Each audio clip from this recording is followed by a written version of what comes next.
Tamluk cooperative agricultural ব্যাংকের সমবায় নির্বাচনে বোমাবাজির পরে ফের আজ কন্টাই কোঅপারেটিভ ব্যাংকের নির্বাচন। আধা সামরিক বাহিনী দিয়ে মুড়ে ফেলা হয়েছে 5টি কেন্দ্র। কন্টাই কোঅপারেটিভ ব্যাংকের ভোট সকাল 9টা থেকে শুরু হয়েছে। ইতিমধ্যেই সমস্ত ভোট গ্রহণ কেন্দ্রে ভোট দিতে আসছেন ভোটারেরা। সুপ্রিম কোর্টের নির্দেশ অনুযায়ী কন্টাই 1, 2, 3, 4 ও এগরায় ভোট গ্রহণ কেন্দ্রে আধা সামরিক বাহিনী দিয়ে ভোট গ্রহণ কেন্দ্র মুড়ে ফেলা হয়েছে। 200 মিটারের মধ্যে কাউকে জটলা করতে দিচ্ছে না। এক কোম্পানি আধা সামরিক বাহিনী সহ প্রচুর পুলিশ মোতায়েন রয়েছে। রাজ্যে কলকাতা সহ মোট 14টি ভোট গ্রহণ কেন্দ্রে আজ ভোট গ্রহণ প্রক্রিয়া চলবে। সকাল 9টা থেকে দুপুর 2টো পর্যন্ত ভোট গ্রহণ, এরপর গণনা ভোট গ্রহণ কেন্দ্রেই অনুষ্ঠিত হবে। আজ ভোট গ্রহণ ও ভোট গণনার প্রায় 1200 সরকারি কর্মীকে নিযুক্ত করা হয়েছে।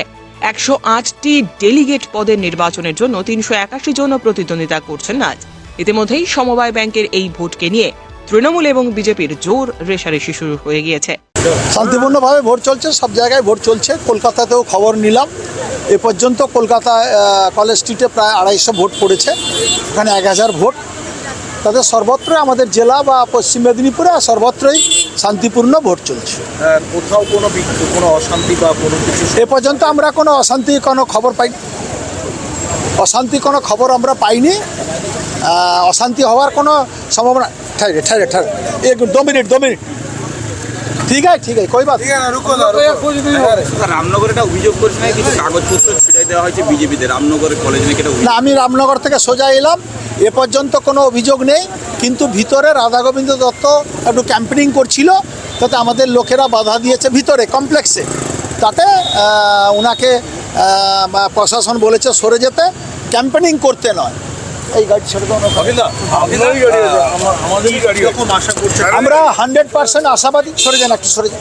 আমরা 100% আশাবাদী, কারণ অনেক দিন ধরে যারা পরিচালন সমিতিতে ছিল তারা অনেক দিন ধরে ভোট করেনি, এবং ভোট না করার জন্যে আমাদের ব্যাংকের পরিষেবা মানুষ পায়নি, এবং তারাই আজকে বিজেপির প্যানেলে দাঁড়িয়েছে। তাই মানুষ ওই বিজেপির প্যানেলকে ভোট দেবে না, আমাদেরকেই ভোট দিয়ে আমাদের প্রতি আস্থা রেখে, মমতার প্রতি আস্থা রেখে ভোট গঠন করবে। কেন্দ্রীয় প্রধানমন্ত্রী যেখানে অন্যান্য ভোট বিধানসভা নির্বাচন, সেখানে এই যে নির্বাচন কন্টাই নির্বাচন, সেটা কেন্দ্রীয় বাহিনী, এটা খুবই আশ্চর্যের ব্যাপার। এই প্রথম আমাদের দেশে, রাজ্যে কেন বলবো, আমাদের দেশে এই প্রথম কোঅপারেটিভ ইলেকশনে কেন্দ্রীয় বাহিনী দিয়েছে সুপ্রিম কোর্ট। এটা নজিরবিহীন ঘটনা। এটা ভারতীয় জনতা পার্টি শঙ্কর বেরা এগরার বিজেপির নেতৃত্ব মামলা করেছিল, যাতে ভেবেছিল যে ভোটটা বন্ধ করে দেওয়া হবে, কিন্তু কেন্দ্রীয় বাহিনী দিয়ে ভোট হচ্ছে। এটা অত্যন্ত আমাদের কাছে লজ্জাজনক।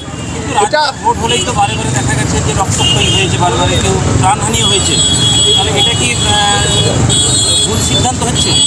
না, আমি মনে করি যে কেন্দ্রীয় বাহিনী কোনো কোঅপারেটিভ ইলেকশন, গ্রামের দিকে কোঅপারেটিভ ইলেকশন হচ্ছে, শহরে হচ্ছে, কোথাও কোনো প্রাণহানি হয়নি।